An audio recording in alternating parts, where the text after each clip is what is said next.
You're doing fine, Oklahoma, Oklahoma, okay. Yeah!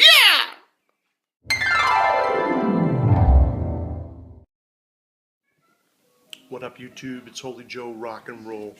Time for a little real talk. That's right. My heart goes out to all the people who suffered and died in this Oklahoma tornado, hurricane.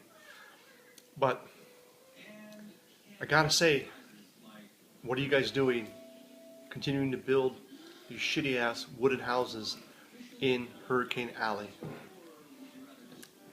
And I noticed from the news footage that the only structures that still remained standing were chimneys, fireplace chimneys, and some of these brick walls from the hospital. Those buildings withstanded the hurricane.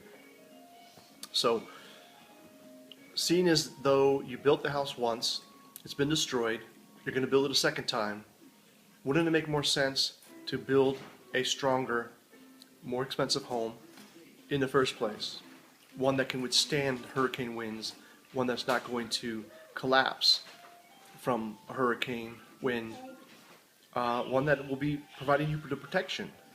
Now there's got to be plenty of architects out there, civil engineers, that can tell you the construction of a house that's going to survive a hurricane, especially number 5, level 5, whatever type hurricane, the worst, the strongest winds. It's going to be a different shape. It's not going to be a conventionally shaped hurricane. I've seen houses designed sort of in the shape of an igloo, in sort of a dome style, to allow the winds to sort of pass over the top of these homes, not knock them down. Some houses are built underground, or mostly underground, so you'd have one floor underground and maybe you'd have a second floor up top, something like that. Either A, stop building in these areas which are known to have hurricanes, or build properly such that the house is not going to be destroyed, because this is just a joke. Just like Hurricane Sandy, these people building on the beach in front of the freaking ocean. Now, luckily, this time around, a lot of people will not be rebuilding because the government won't let them rebuild. They didn't get enough money from the insurance or whatever, and they're simply not going to rebuild, and that's a good thing. I mean, you can't continue to build in areas which your home is going to be destroyed. Insurance companies are not going to insure you, or you won't be able to afford the insurance, and that's the market working. And that's really coming back to reality. In the past, people didn't build that close to the shore simply because there would be storms which would destroy the houses. It's just common sense. I know a lot of rich people, or people who have money, or people who want to think they have money, or people who want to show off for their friends or whatever. They love the ocean, whatever, they want to build close to the ocean. Well, guess what? You can't do that and expect everybody else to pay for you to rebuild, because it's over. That game's over. It's finished. Now, I don't mean to be heartless or be cruel. I'm not trying to be cruel or heartless to those people who suffered and lost. I mean, that's horrible. When you lose everything, you did nothing wrong. You just built a house. It was legal.